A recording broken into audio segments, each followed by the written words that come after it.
Bienvenidos.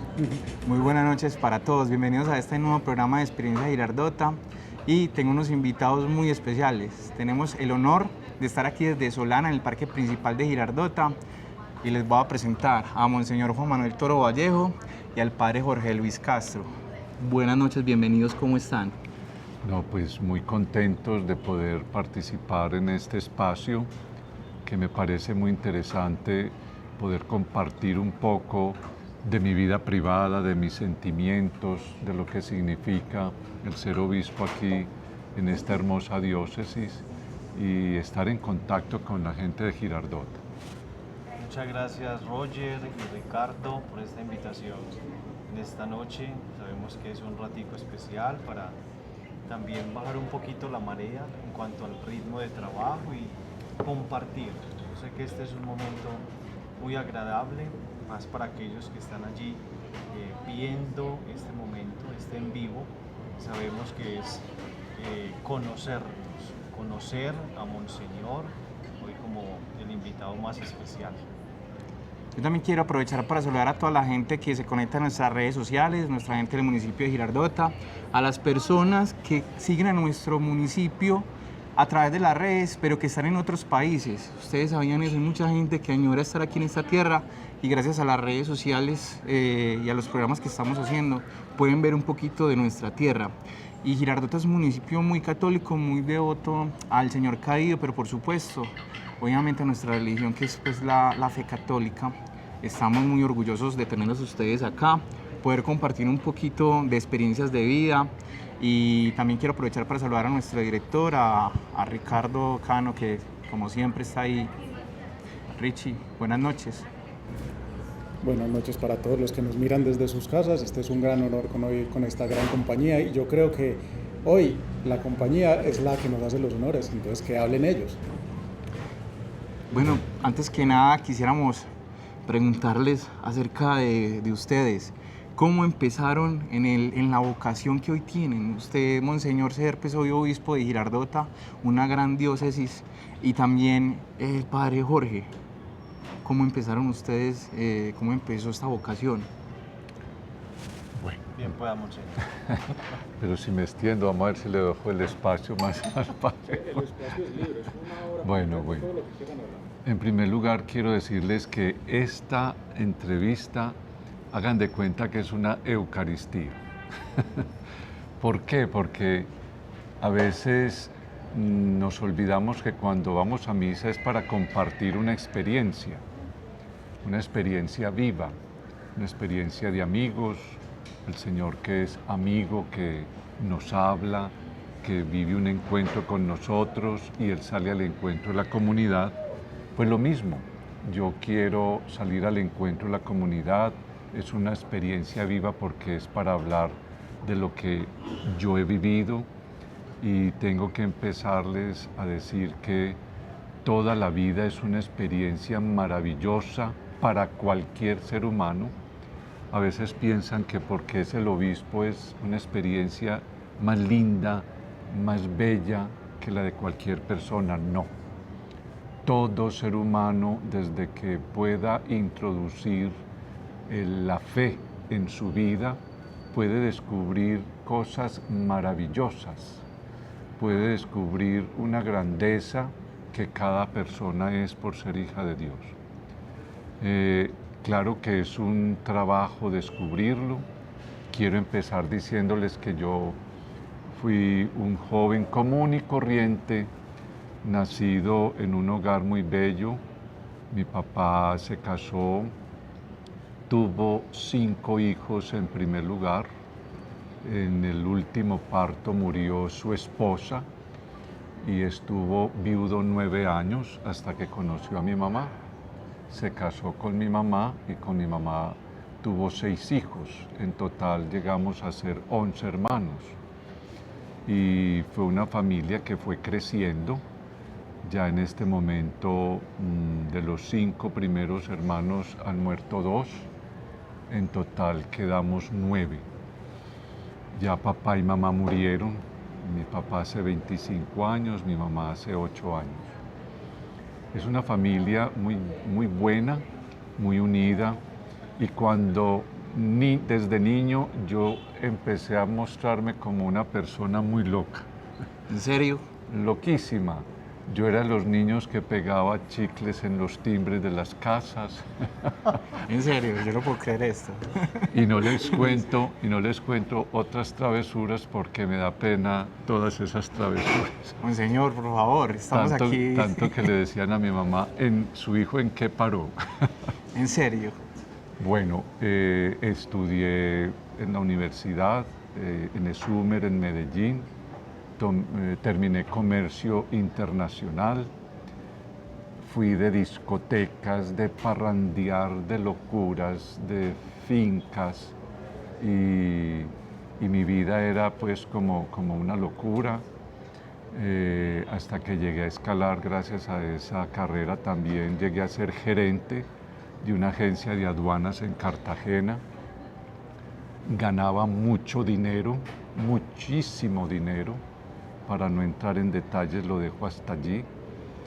Y resulta y pasa que con toda esa posición y esa locura y ese ir a discotecas tenía infinidad de amigos.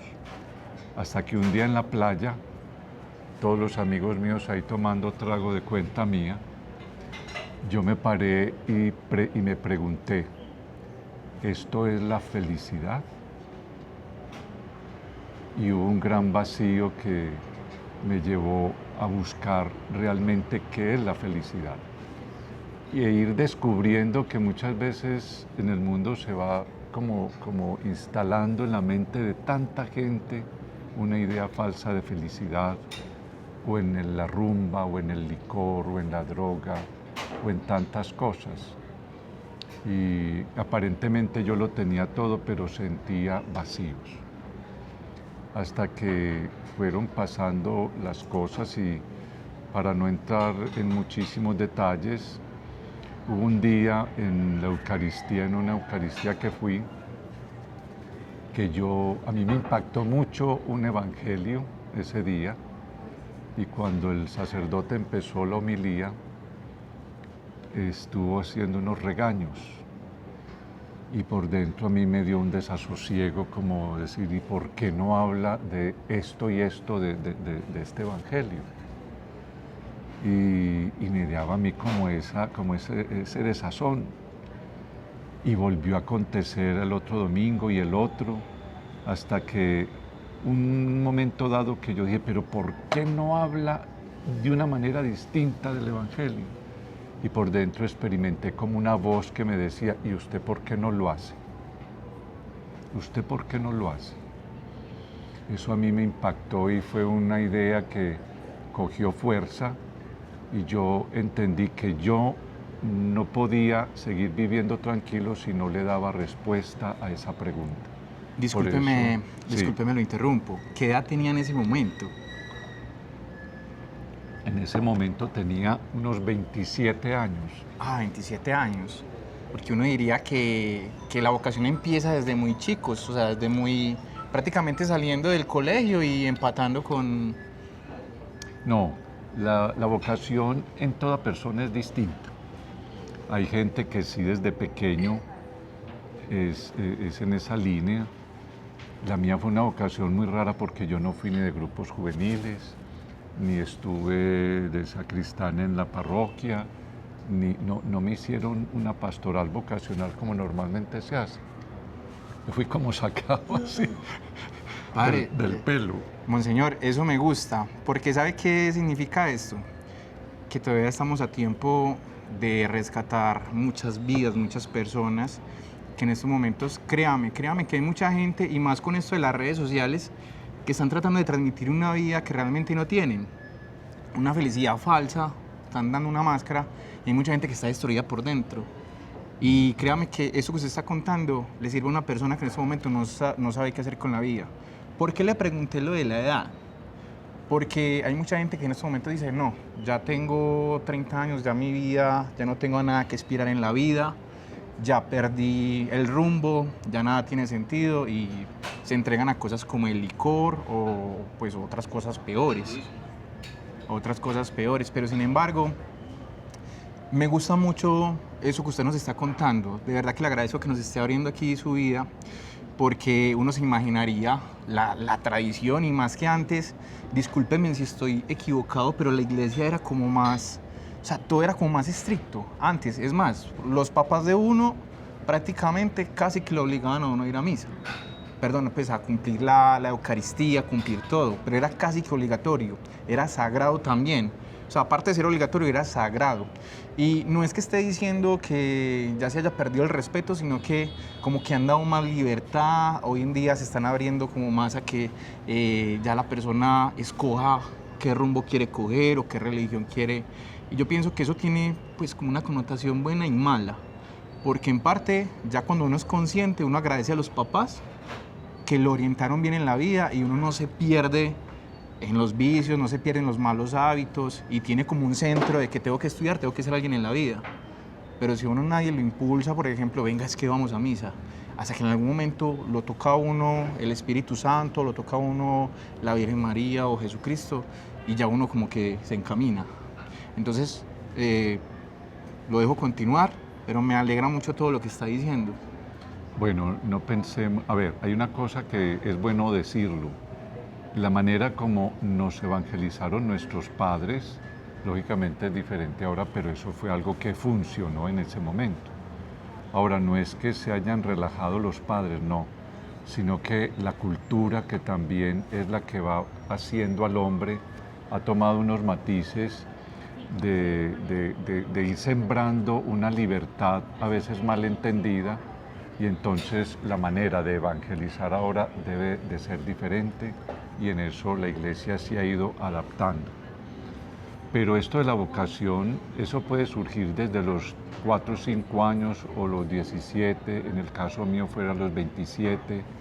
San Agustín fue mucho mayor, ya tenía hijos, y créanme, absolutamente todo ser humano tiene un llamado de Dios. Que lo escuchemos o no, debe ser una preocupación de todos poder hacerse la pregunta, ¿yo para qué vivo? Es que lo raro es que el ser humano no se hace las preguntas fundamentales. Como esa pregunta que yo me realicé en la playa, ¿y esto es la felicidad? ¿Será que un joven de hoy tiene el momento de preguntarse, o un adulto, ¿esto es la felicidad? Y si se hace preguntas fundamentales como esa, como otras preguntas fundamentales que hay después de la muerte.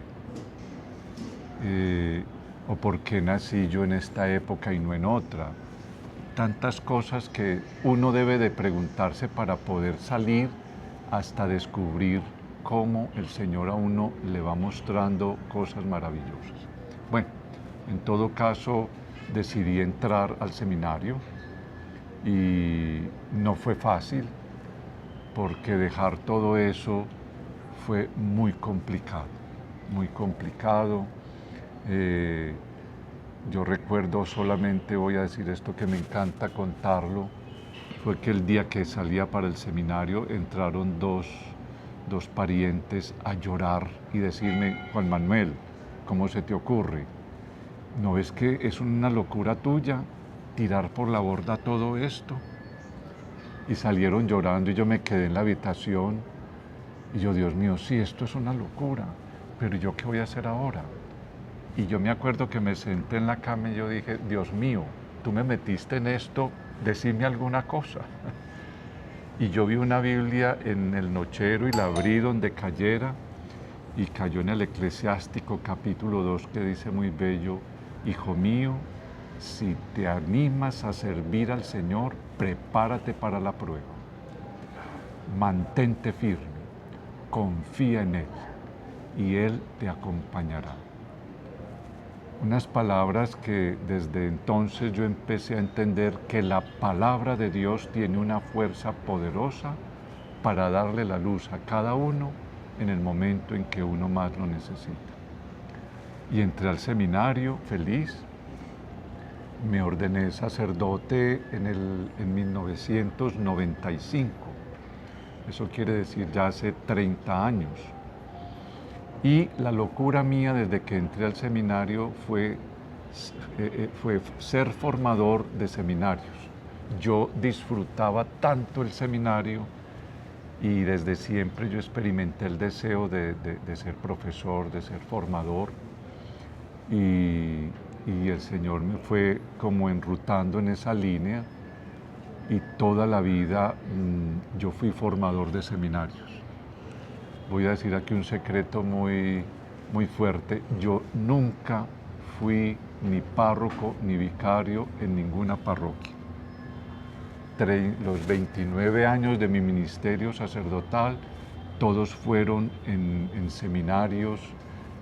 Conocí muchos seminarios del país. Estuve en el Intermisional San Luis Beltrán en Bogotá, 13 años de mi ministerio, en San Pedro Apóstol en Cali, en Cristo Sacerdote en Yarumal, en Marinilla 5 años, y fui rector durante 10 años entre Marinilla y San Luis Beltrán.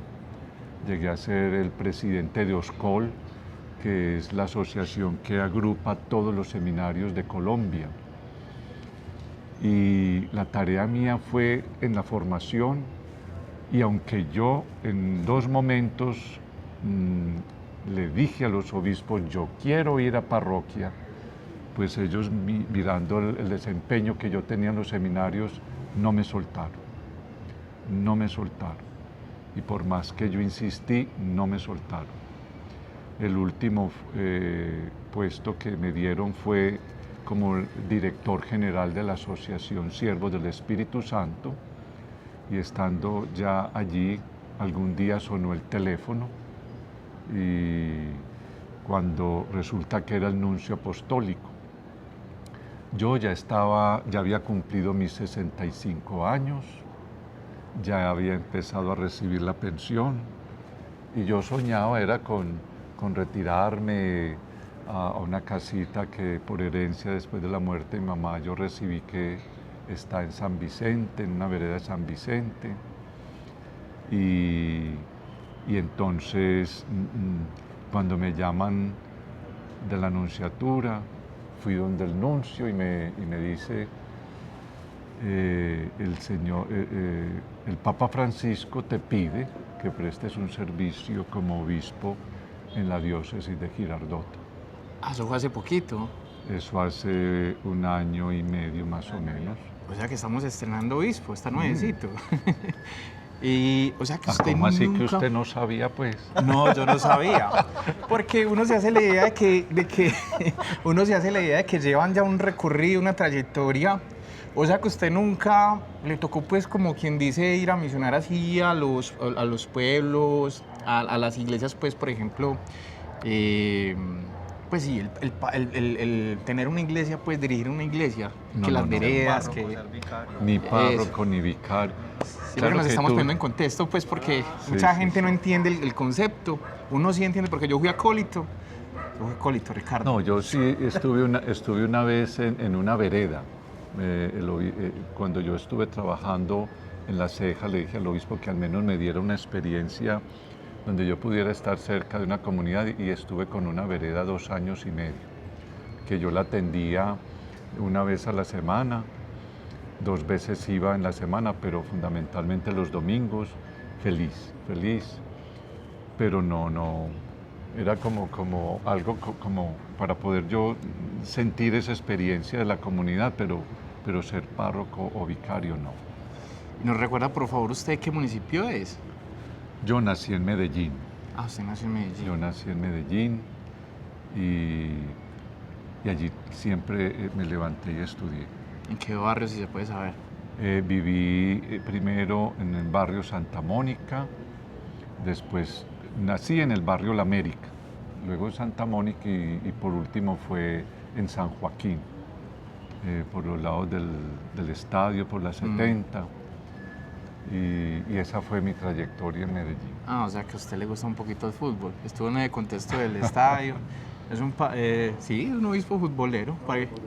Por ahí metió gol y todo en el Clásico de la Fe. Pero ahorita hablamos de eso si quieren. Bueno. Para que no nos desviemos de algo tan importante y tan lindo como lo es la vocación. Hasta ahora estoy sorprendido porque no, pues uno se imagina todo lo contrario. Yo me imagino que no soy el único, que pues uno siempre se imagina que es toda una vida pues de como enfocado cierto, pero esos son los milagros del Señor. Digamos que a usted lo tocó, ese es su milagro de vida. ¿O tenemos más milagros de vida? A ver, ¿y qué es milagro? Un milagro, dícese del hecho, dícese del hecho milagroso, no mentira, dícese del hecho especial, casi siempre es algo positivo, algo lindo que pasa, es una transformación y es algo que toca la vida de alguien. No sé si solo se traduce, pues todos tenemos el concepto de que es desde una mirada desde la iglesia pues, o desde la religión, pero un milagro también es como una conversión de una persona o un buen acto de una persona, pues algo que uno no espera y casi siempre es salvando en un momento complicado, un momento en el que todo está perdido y de pronto llega como esa mano divina. Para mí eso es un milagro, una mano divina y te saca de ese hueco en el que te estás hundiendo, ese conflicto en el que estás pasando y después de eso yo tengo entendido que casi todo el que pasa por un milagro pasa por una conversión. No conozco el primero que no diga que haya vivido un milagro y siga la vida normal. Creo que o son muy pocos o no, pero yo no conozco el primero. Por ejemplo, les cuento un milagro de vida. Mi amigo Ricardo Cano prácticamente se murió, como él dice, se murió. Tenemos una persona que sobrevivió a 18 cirugías. Richie,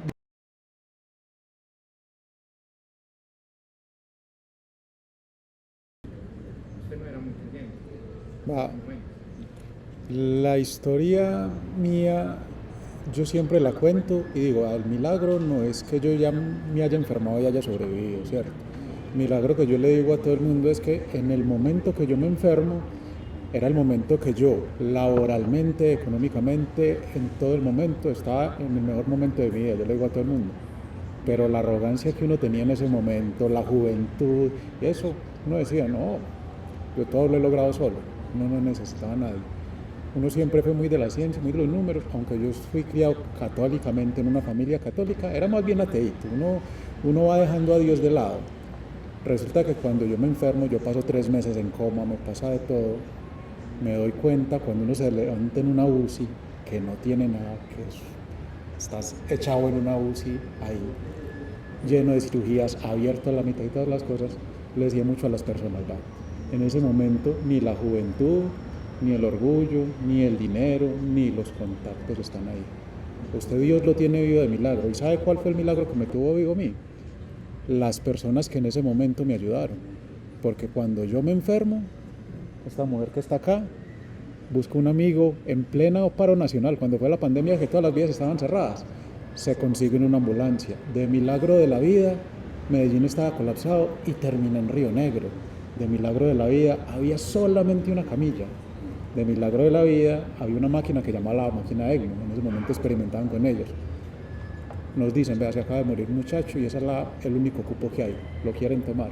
Y en el milagro de la vida, Dios ponía las personas ahí que yo necesitaba. Yo siempre le digo a todo el mundo, yo no hice nada, yo estaba en coma. Pero gracias a todas esas personas que Dios, a pesar de uno haber sido como es, de haber tenido los errores que haya tenido, le permitiera tener esas personas orando por uno, luchando por uno, a los médicos orando por uno, no hay mayor milagro de eso. Uno después de eso nomás se puede sentir agradecido y decir, esto no fue mano mía, esto fue un milagro. Pero yo diría que ese no fue el milagro. El milagro real, para que usted se quede perplejo, el mayor milagro es la muerte. Es la muerte. Nosotros pensamos que milagro es yo haberme salvado de esta o de aquella. No. Eso es una bondad de Dios porque Dios todo es bondad.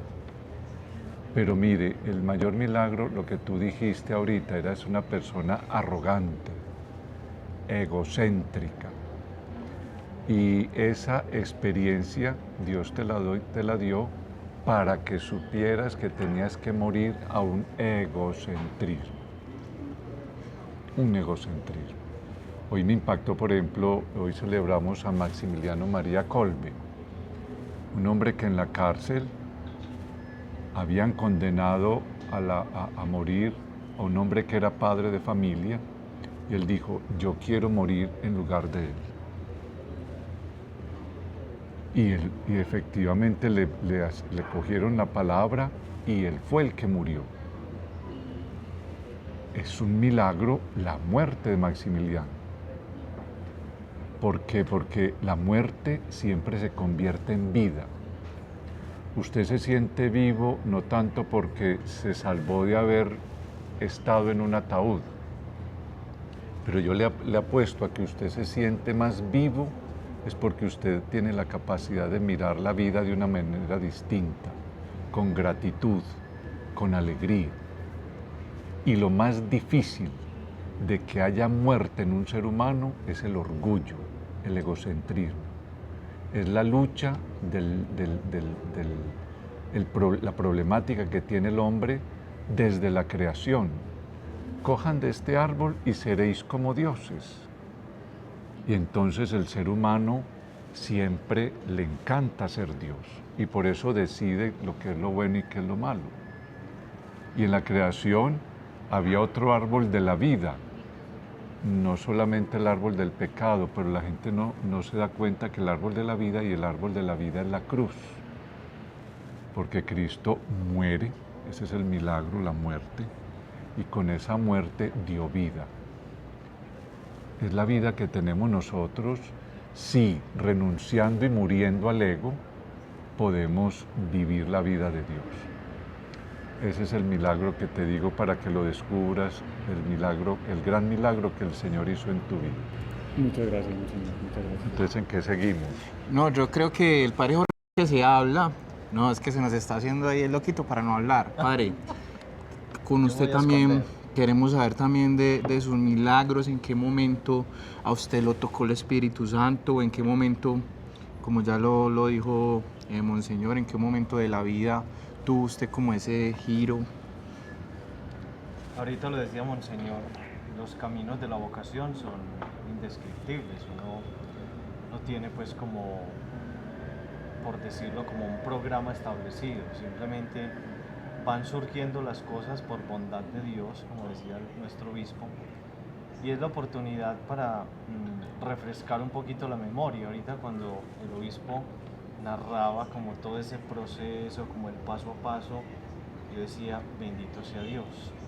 Si el señor obispo estuvo en un camino desordenado al inicio, yo decía, bendito sea Dios que yo nací en una familia cristiana, católica, de unos padres casados por la iglesia, con una abuelita en la casa, porque nosotros siempre vivimos con ella hasta que Dios pues destinó el llamarla a su presencia. Y a través de esos papás y a través de esa abuelita sembraron una semilla. Por supuesto, pues en mi hermano y en mi persona, somos dos hermanos, dos hijos. Y a través de esa semilla, pues fue surgiendo como ese llamado, como esa intención. Nosotros íbamos a la parroquia, éramos acólitos, obviamente no desde pequeñitos, pero sí ya después como de los 12, 13 años por allí, más juntados como del ámbito de parroquia, más estando ya metidos en esa colaboración propia con los sacerdotes. Y yo siento que una motivación muy grande siempre es el ejemplo del sacerdote. Yo creo que en ese sentido mi vocación tiene un peso muy interesante, porque ver cómo funciona un sacerdote, mirar qué es lo que hace, cómo se presta a la comunidad, cómo está destinando su tiempo, cómo está, por decirlo así, maniobrando en medio de tantas cosas que sabemos que tiene un sacerdote, que tiene el día a día. Y por ahí pues fue naciendo como esa intención, obviamente la presencia del Señor que lo va tocando a uno y que le va diciendo, parece que servís para esto, intentarlo, probar. Viene la invitación del párroco en ese momento, que ahora es el párroco de la catedral, el padre Héctor, me dice, va, puedes ir al seminario. Hay una experiencia, es de un año, son 4 o 5 encuentros de aspirantes. Vaya y mira si le gusta. Vaya y mira.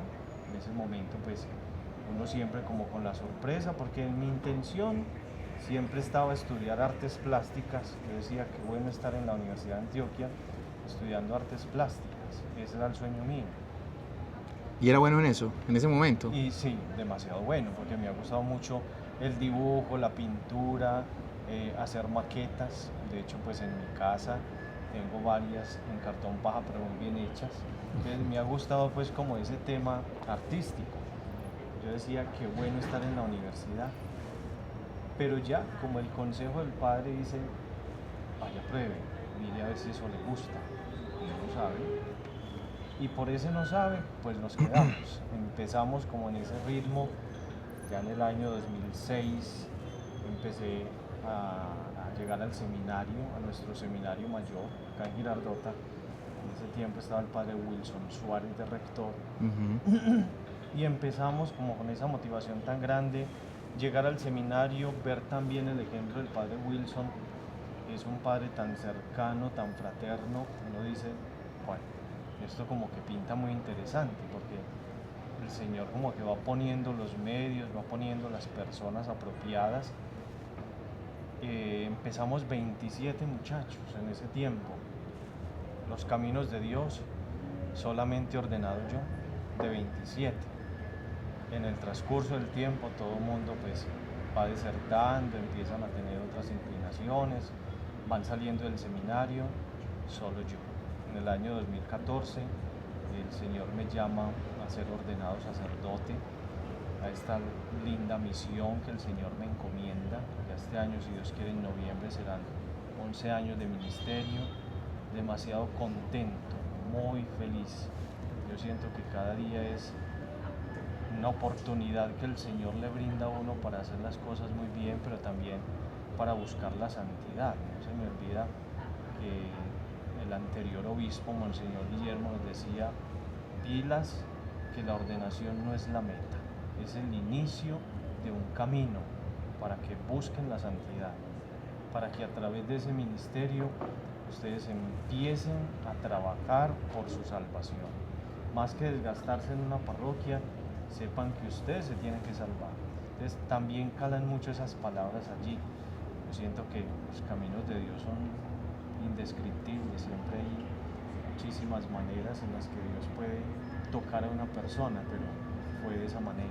Padre, ¿me permite preguntarle, ¿nos recuerda usted de qué municipio es? Cisneros. De Cisneros. Cisnereño, sí. Ok, muy buen municipio, muy buena tierra, buena agüita, charquitos, Charquitos. muy turístico. Demasiado, sí. Algo muy bonito que ha dicho Monseñor y que ha dicho el Padre es que uno a veces no se soñaba estas cosas, ¿cierto? Y yo les cuento una incidencia. Ese muchacho que tienen ustedes al lado, él me decía, vea, Ricardo, yo quiero empezar con un programa de entrevistas, apóyame en la producción, que todo eso, que yo un día me sueño entrevistando gente importante, contando grandes historias. Créame que no nos imaginábamos que Monseñor iba a venir hoy. Pues uno decía, ay, me dijo que sí, ¿será que sí viene? Hasta el último momento digamos, ¿será que sí viene? Porque créame que la humildad que tiene usted de estar aquí acompañándonos, la humildad del Padre acompañándonos, es un gran honor para nosotros. Pero créame que la sonrisa que tiene este muchacho es un sueño cumplido para él. Lo que pasa es que, Ricardo, yo le confieso otra cosa. Y voy a hacer también pues un comentario, espero, con mucho respeto de todos los sacerdotes. Pero creo que le entendí también a Monseñor, que es que hay maneras diferentes de llegar. Y yo he escuchado los discursos, la manera de predicar de los dos y lo hacen de una manera diferente. Tenemos a un Monseñor que está en cabalgatas, que juega fútbol, que es cercano a la juventud, que es más persona.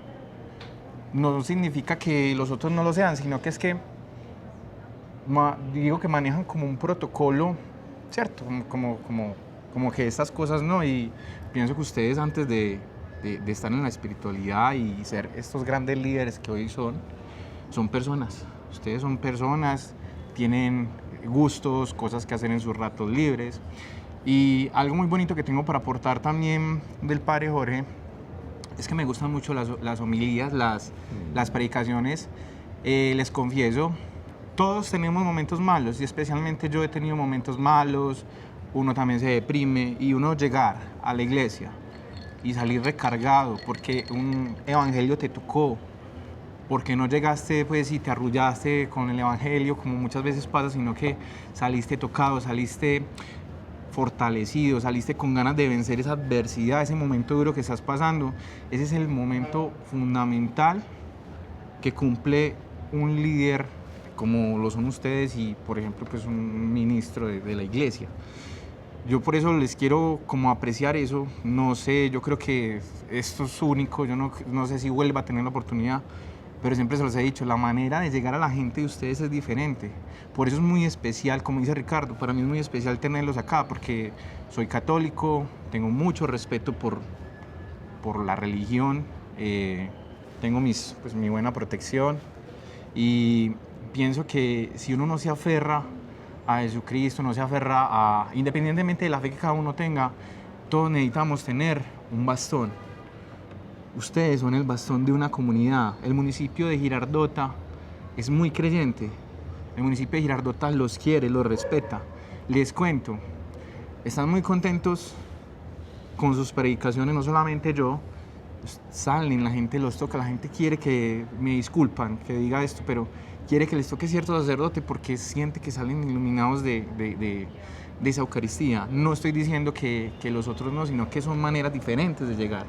Y tenemos un obispo que se ha ganado el carisma de la gente del municipio de Girardota, a que sea poquito el tiempo que lleve, que es muy chévere, que esa cercanía, salir a saludar. Yo lo vi a usted llegar antes de iniciar la Eucaristía saludando banca por banca.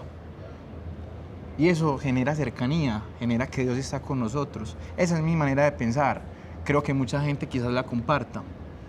Entonces yo los quiero felicitar por lo que están haciendo, por estar aquí, agradecerles, compartir esa parte de la vida privada que uno diría, pues nunca va a tener la oportunidad de escuchar eso. Entonces yo quiero que sepan eso, lo que la gente piensa de ustedes, que están haciendo muy bien las cosas. Y si Monseñor en algún momento se dirigió hacia el camino de Dios, a la vocación que hoy tiene, fue para predicar de una manera diferente y lo está logrando.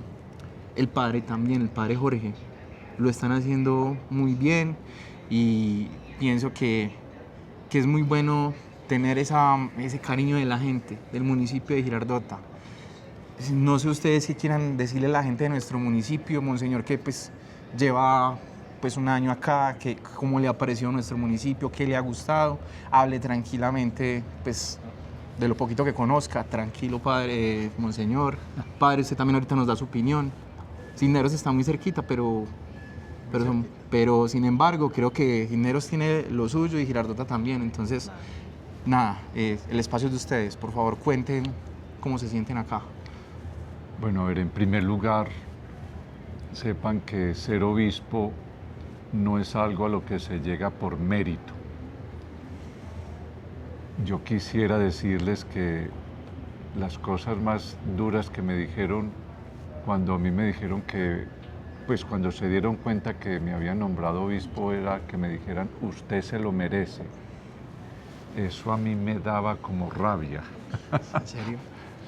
Porque nada, de nada, uno puede entenderlo. A ver, la palabra merecer significa que yo he hecho algo tan importante que ya necesito una retribución.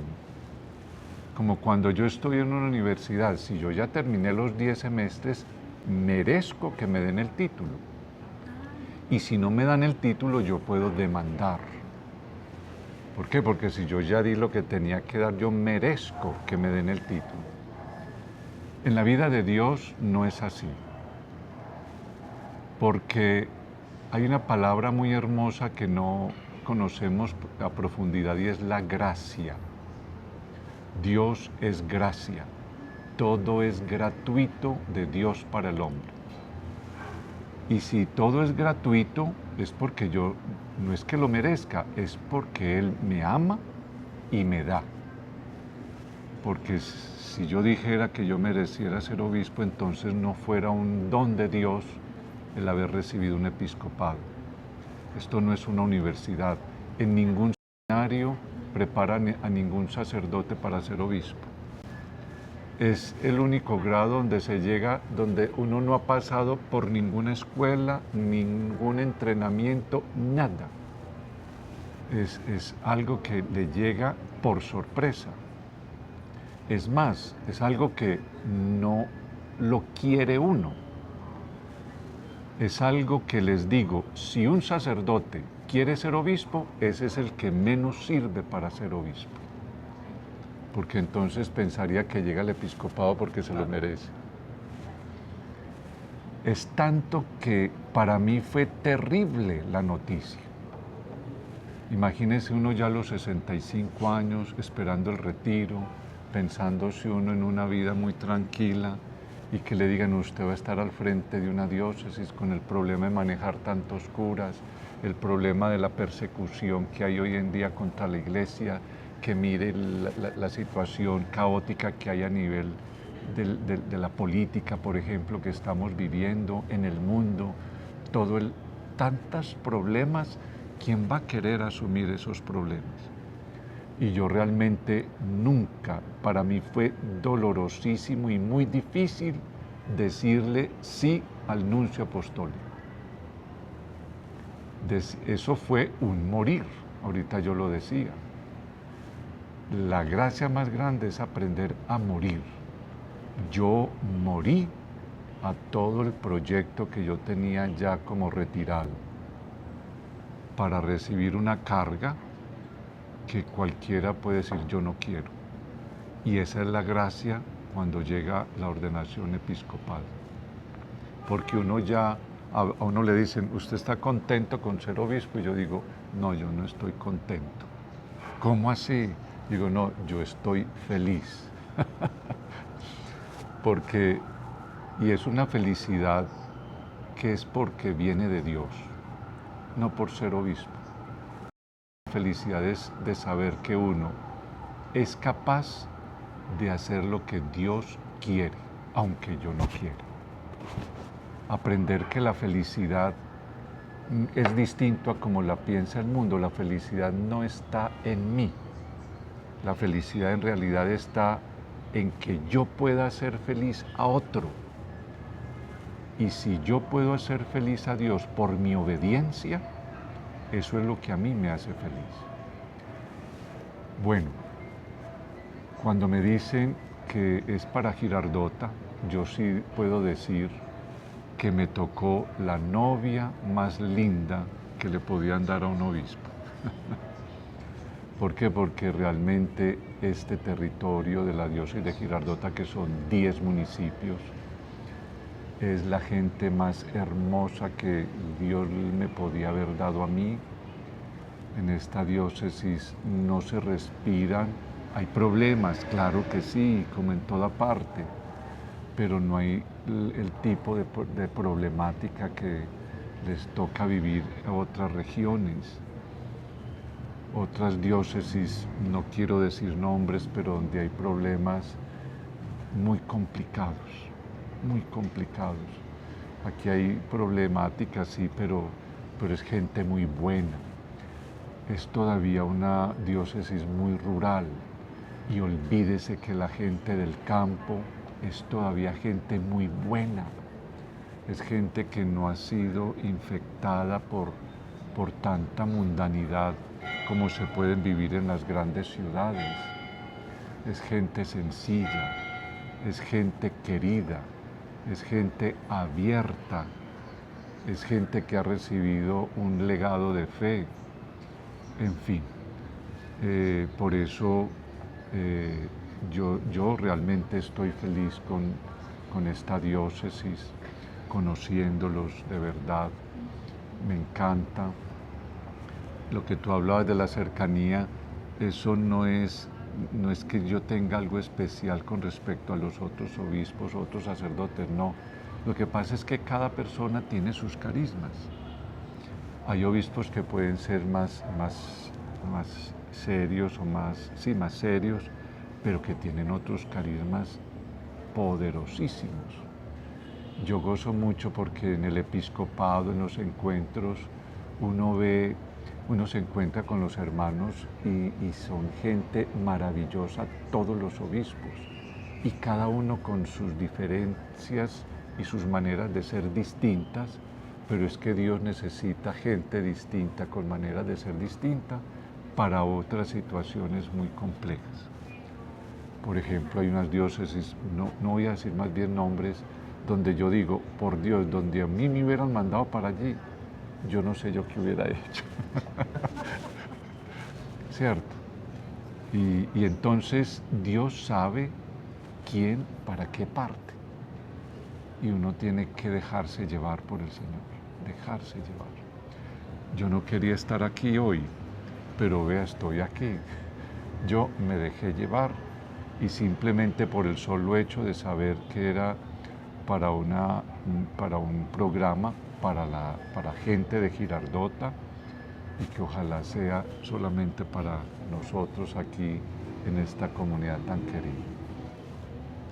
Créame que nosotros solamente hasta el día martes supimos que usted iba a estar con nosotros. Nosotros tampoco pensamos que pudiera estar con nosotros y de verdad que es muy grato.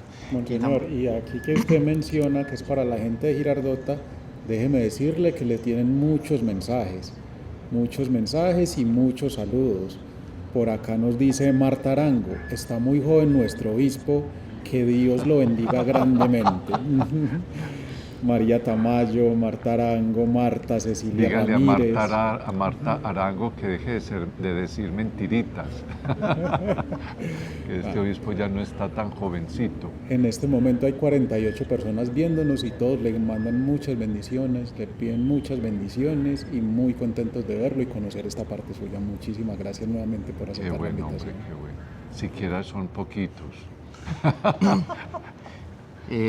Yo puedo romper el protocolo. Se supone que nosotros los entrevistamos a ustedes, pero yo quiero que ustedes, y si lo permiten, claro está, hagan un ejercicio.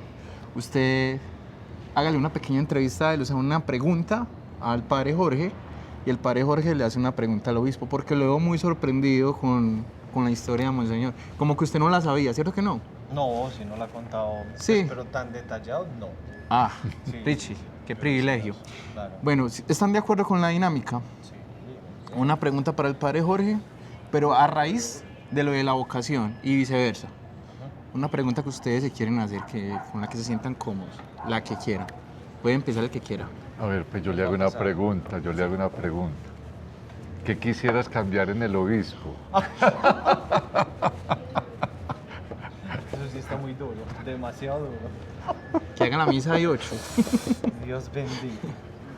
No, yo siento que tener a Monseñor Juan Manuel ha sido una bendición para la diócesis, porque sabemos que, así como él lo acaba de expresar, esta diócesis es muy rural, demasiado.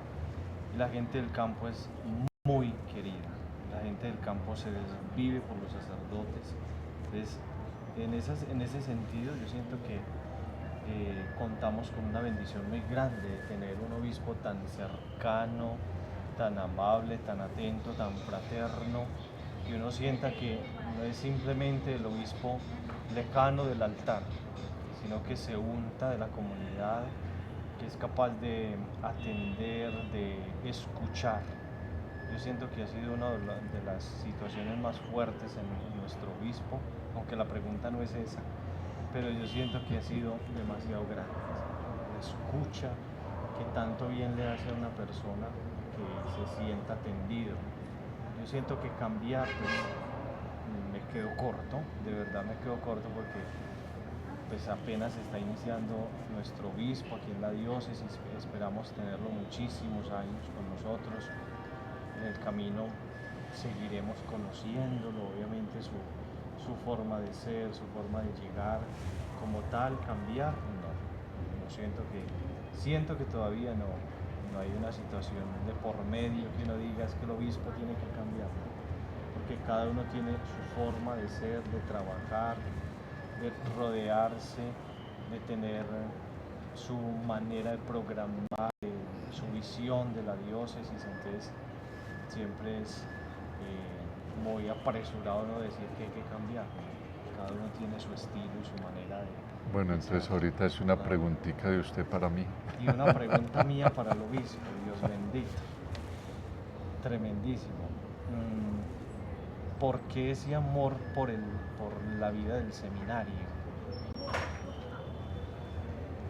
A ver, por ser formador. Por ser formador, por estar... A ver, yo creo que estoy de acuerdo porque yo he escuchado en muchas conferencias que muchas veces los sacerdotes, la vocación al sacerdocio viene detrás de una vocación que humanamente al principio se tenía. Por ejemplo, ahorita el obispo de San Vicente del Caguán, él es médico, terminó y se graduó como médico y ejerció como médico, y después de eso entró al seminario. Miren que dentro de ese deseo de ser médico, en realidad, más que curar el cuerpo, había escondido algo, era curar el alma. Hay gente que es bueno tratar de leer, por ejemplo, cuando tú hablabas ahorita que te gustaba ¿qué? Las artes plásticas. Las artes plásticas. Sí. Hombre, ¿qué es lo que en realidad también hace un sacerdote con una comunidad? Darle la forma de Cristo. Yo ahorita, usted sabe que estamos haciendo un proyecto de formación sacerdotal, de formación continua, formación permanente. ¿Es por qué? Porque es que la conversión en una persona es dejar de ser tan egocéntrico y tomar la forma de Cristo. Podríamos decir que en esas artes plásticas es porque el Señor de alguna forma está diciéndote que con tu ministerio sacerdotal debes darle forma a tus fieles, la forma de Cristo. ¿Por qué es importante tener la forma de Cristo? Cuando uno se muera, va a tocar las puertas del cielo. Y Dios, como por el ojo de la puerta, va a mirar quién toca. Y el que no tenga la forma de Cristo no entra. Esto es bíblico, porque dice la palabra de Dios que tocan, Señor, ábrenos, no te conozco, y responde en la misma palabra de Dios en el Evangelio, pero si en tu nombre predicamos, proclamamos la palabra, en tu nombre hicimos milagros, en tu nombre expulsamos demonios. Y la respuesta fue, no te conozco, apártate de mí, agente de iniquidad. ¿Por qué? Porque uno puede hacer cosas buenas, pero no tener la forma de Cristo. Porque yo puedo hacer una cosa buena, pero por orgullo propio. Yo le he dicho a los sacerdotes, ustedes pueden decir, yo voy a construir este templo, pero es para que me digan, qué padre tan querido, tan capaz. Y uno se siente orgulloso porque levantó la catedral, no. Pero es muy distinto el que levanta un templo con humildad, diciendo qué bueno que esto se llene de... Vea que son dos cosas. Yo puedo hacer cosas buenas sin yo ser bueno. Yo puedo ser un padre de familia, pero sin ser Cristo. Y por eso los padres de familia se desfiguran. Un productor. Yo puedo utilizar muy bien los medios de comunicación, pero a veces para hacer el mal. Entonces es moldear a Cristo. Yo pienso, eso sí lo tuve yo desde que estaba en el colegio, ganas de ser maestro, profesor. Y cuando yo entré al seminario, yo veía a los formadores del seminario y yo decía, yo quiero ser esto. Así como tú, vea, la cosa más bella de la vocación es, yo quiero hacer como aquel. Cuando tú hablabas ahorita de que veías al padre en la parroquia y todo eso, entonces uno dice, yo quiero ser como él. Ese es el principio de la vocación. Entonces yo quería ser como los formadores del seminario. Y toda la vida mía fue, yo quiero ser formador de seminario. y también estudié yo soy licenciado en filosofía, y bueno, y la iglesia se fue dando cuenta de que yo lo hacía muy bien como formador, y arranqué como formador, y también me fue como formador que me decían, usted va a llegar a ser rector, y yo, ay, no, yo no quiero ser rector, sino formador. Y me tocó ser rector, y los obispos veían que yo funcionaba bien como rector, y bueno, y por eso fue que estuve ese tiempo así. Bueno, eso es muy bonito, pero tenemos dos episodios muy bonitos en este último año. Tenemos el clásico de la fe y tenemos la super cabalgata que vimos hace poco. Ustedes, y me disculpa la confianza, usted como Juan Manuel, ¿cómo lo vivió? No como obispo, sino como Juan Manuel, entre sus gustos personales. Y ahorita también el padre Jorge nos va a contestar, como Jorge Mario, cómo vivió esos dos momentos. Jorge Luis, perdón, cómo vivió esos, le sale el Jorge Mario, cómo vivió esos dos momentos. Pero ustedes, desde sus gustos, desde lo que los ha apasionado, digámoslo así, como si a usted le gustan las artes plásticas y a Monseñor la docencia, sus hobbies favoritos. Entonces, ¿cómo vivieron esos dos momentos que considero que fueron únicos? Han sido únicos porque creo que hace rato no se veían ese tipo de cosas. Entonces, queremos sus más sinceras opiniones respecto a estos dos eventos. A ver, yo pienso que lo importante más que los eventos es lo que significan para la vida comunitaria. La cabalgata como cabalgata, a ver, tiene un valor que para mí fue importante, es porque supe que hacía más de 8 años no se hacía, que era muy como algo configurado como en el perfil, como en lo cultural de Girardota. Y se pensó sobre todo como volverla a renacer, sobre todo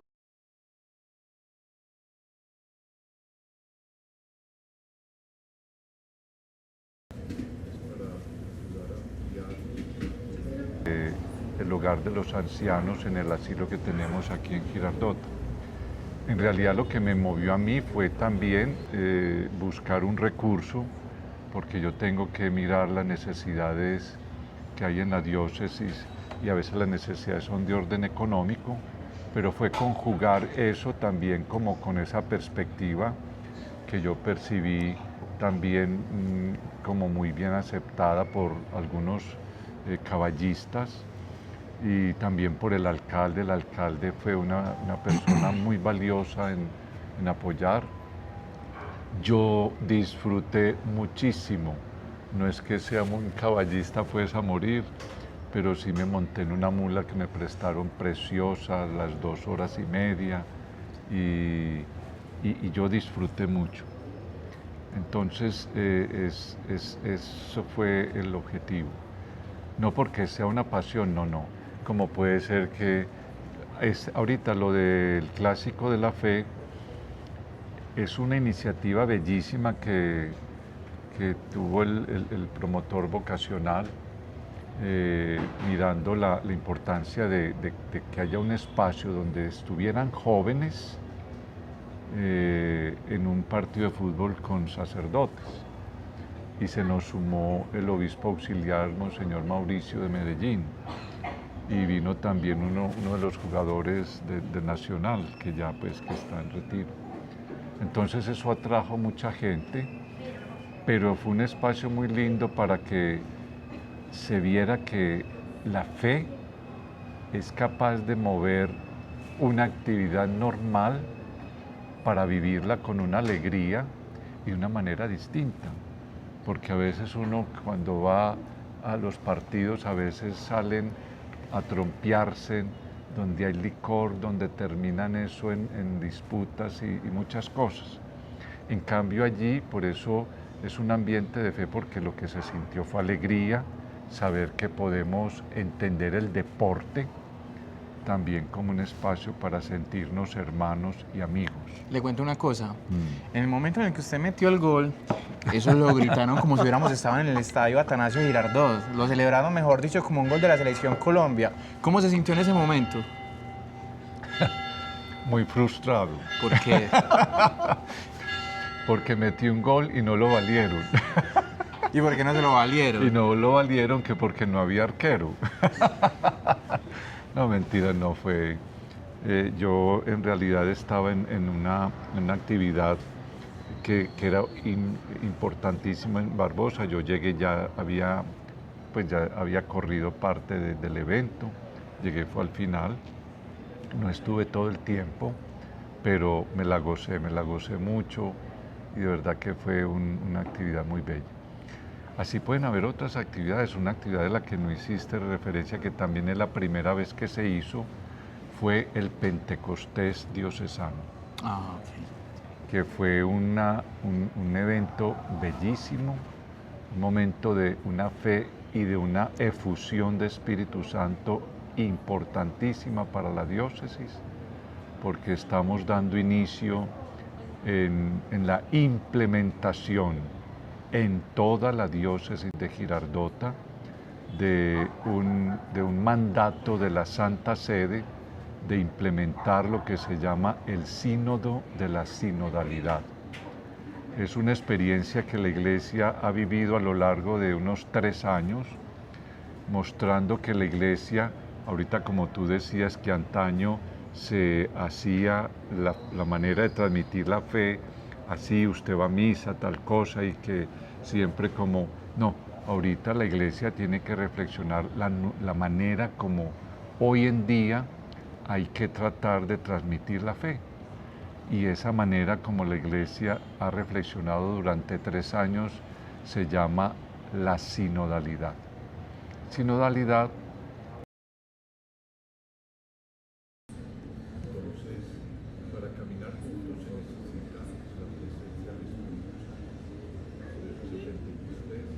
es como, y allí hubo presencia de todas las parroquias, de todas las 33 parroquias llegaron gente y hubo una oración muy bella, la Eucaristía y todo, para pedir que el Espíritu Santo se derrame en todas las parroquias de la diócesis para que el nuevo plan de pastoral que estamos trabajando sea precisamente una aplicación de la sinodalidad, de lo cual tenemos que dar cuenta también a Roma. Muy bien, Monseñor. Padre Jorge, ¿cómo vivió usted esos 3 momentos? Ahora sí corregimos, esos 3 momentos. Ya 3 momentos. Ahora tenemos 3 momentos. Bueno, yo siento que todo lo que se ha vivido últimamente ha sido un refrescar. Ha caído demasiado bien, más porque sabemos que la fe tiene que ser una expresión obviamente pues muy personal, de intimidad con el Señor, pero también de saber que caminamos como pueblo, como hermanos, y que todos estos momentos nos hacen más hermanos, más fraternos, nos hacen encontrarnos más. Siento que estos momentos han sido demasiado valiosos para la vida de nuestra diócesis, pero de manera especial para este pueblo de Girardota. Y sabemos que, como lo decía usted, Roger, al inicio es un pueblo demasiado católico, demasiado creyente, que siente ese amor por la iglesia, por sus sacerdotes. Entonces, son actividades, son manifestaciones, son celebraciones que se han vivido demasiado bien. La gente lo comparte, lo siente muy bien. Hablo más por el ámbito del Pentecostés, que fue una experiencia demasiado valiosa, sentir que estamos como hermanos pidiendo esa gracia del Espíritu Santo. La cabalgata pues sabemos que se ha desarrollado en ese ámbito de recoger fondos, pero también de revivir un poco esa historia de que Girardota se movía en torno a lo que son las cabalgatas en tiempo del Padre Arcesio, así como se lo cuenta a uno la gente.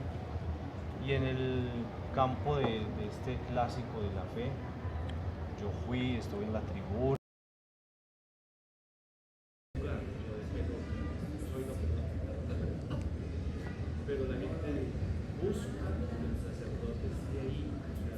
vibra muchísimo con la presencia de nosotros, vernos ahí. Siento que fueron episodios demasiado valiosos, muy interesantes.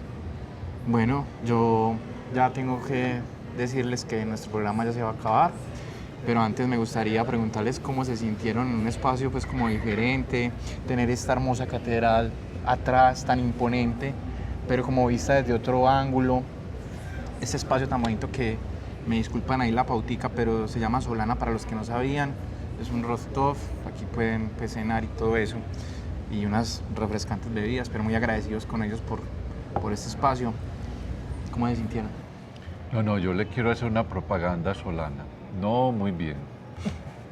Y le digo que esto está exquisito. Yo hacía rato no me tomaba una cosa tan rica. Está muy rico. Y yo creo que va a tener que volver, aunque no sea para el programa. No hay mejor publicidad que esa. No, sí. Yo después cobro la publicidad. Qué bueno. Muchísimas gracias nuevamente, Monseñor. Muchísimas gracias, Padre Jorge. Un espacio muy valioso y compartir, el estar despegados de un formato, de un guión, porque son experiencias de vida que sabemos que nos enriquecen demasiado y que seguramente la gente allí viéndonos a través de la red pues siente también la cercanía. Entonces agradecer muchísimo la presencia de Roger, de Ricardo, que han tenido esta deferencia de manera especial con el señor obispo, que yo siento que es una persona demasiado valiosa y qué bueno haber conocido muchísimo de él. Y antes de terminar, no me van a perdonar si no les leo los últimos comentarios, ¿cierto? Entonces Cecilia Ramírez dice, el Padre Jorge es único, que Dios me lo bendiga, ¿cierto? Y Luz Dari nos dice, los girardotanos nos sentimos muy orgullosos de tenerlo en casa, señor obispo. Es maravilloso verlo en el parque caminando, en las procesiones y siempre compartiendo con la comunidad. No es un hombre de oficina, es un hombre de la gente. Bueno, y terminamos con la bendición. Terminamos con la bendición. ¿Sí? Sí, señor. Señor, claro. Bueno, yo le doy gracias al Señor por todos los que estuvieron acompañándonos en las redes y por todas las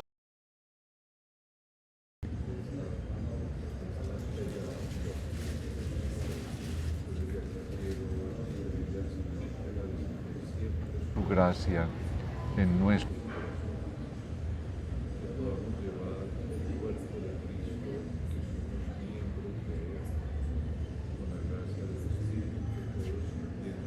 hermanos podamos caminar juntos hacia la patria celestial, que es a la que nos invita siempre el Señor. Y yo como obispo quiero hacer descender esta bendición en todos y cada uno de ustedes, en el nombre del Padre. Amén. Mejor manera de cerrar un programa con la bendición de estos dos grandes Gracias. Que nos acompañaron el día de hoy. De verdad que muchas gracias. Ricardo y yo no vamos a volver a ser los mismos después de este programa. Y Totalmente. muy agradecido con ustedes. Espero que ustedes también se lleven algo grato de todo lo que les pudimos compartir, de lo que dijeron. personas que se conectaron. Agradecer pues, de antemano también a la Administración Municipal por apoyar esta propuesta. Agradezco a Ricardo, nuestro productor, que es la persona que hace la magia detrás. Ustedes hicieron la magia hoy, como siempre la hacen allá desde un altar, pero como lo dijo el Padre Jorge, rompieron una línea e hicieron magia. Desde este momento, no adentro de la catedral, sino viendo la magia bien hermosa y lo mejor, el paisaje de nuestro municipio. Muchas gracias por haber estado en el Y espero no sea la única vez. Muchas gracias, Dios les Bueno. pague. Muchas gracias. Feliz noche para todos. Para todos. Y terminamos.